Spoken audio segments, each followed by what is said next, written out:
This is Srilakshmi, certified nutritionist. ఈ రోజు మనం ఒబేసిటీ ఆర్ ఓవర్ వెయిట్ వల్ల వచ్చే ప్రాబ్లమ్స్ ఏంటో తెలుసుకుందాం. సో 55% ఆఫ్ పీపుల్ వచ్చేసి ఈ ఒబేసిటీ వల్ల డిప్రెషన్కి వెళ్ళే అవకాశాలు ఎక్కువగా ఉన్నాయి. సో దానివల్ల ఏంటంటే వాళ్ళకి హార్ట్ డిసీజ్ రావడం కానీ, లేదు అంటే వాళ్ళకి హైపర్ టెన్షన్ రావడం కానీ, వాళ్ళకు మూడ్ డిజార్డర్స్ ఉండడం కానీ జరుగుతుంది. సో ఒక 70% పీపుల్ వచ్చేసి స్లీపింగ్ అప్నియా అనేది ఉంది. సో దీనివల్ల ఏమవుతుందంటే వాళ్ళకు స్లీపింగ్ అనేది సరిగా పట్టదు నైట్ టైంలో కానీ, లేదు అంటే పడుకున్న శ్వాస అనేది సరిగా అందకపోవడము. సో లేదు అంటే గురక రావడం వల్ల వీళ్ళకు స్లీపింగ్ అనేది ఎప్పుడు డిస్టర్బ్గా ఉండడం జరుగుతుంది. సో ఒక 10% పీపుల్ వచ్చేసి కిడ్నీ ప్రాబ్లం కానీ, లివర్ ప్రాబ్లం కానీ, కొలన్ క్యాన్సర్ కానీ వచ్చే అవకాశాలు ఎక్కువగా ఉన్నాయి. సో ఇంకా ఏం రావచ్చు, టైప్ 2 డయాబెటీస్ కానీ, రిప్రొడక్టివ్ డిజార్డర్స్ కానీ వచ్చే అవకాశం. లేడీస్లో చూసుకున్నట్టయితే ఇన్ఫర్టిలిటీ ప్రాబ్లం వచ్చేసే అవకాశం ఉంది.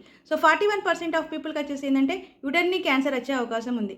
సో వీటన్నిటి నుండి మీకు సొల్యూషన్ రావాలన్నా, హెల్తీగా లైఫ్ స్టైల్ని లీడ్ చేయాలన్నా, హెల్తీ వెయిట్ కావాలనుకున్నా కూడా మేము మా స్నోవెల్ హెల్త్ కమ్యూనిటీ ద్వారా ఫిబ్రవరి 21కి న్యూ బ్యాచ్ అనేది స్టార్ట్ చేయడం జరుగుతుంది.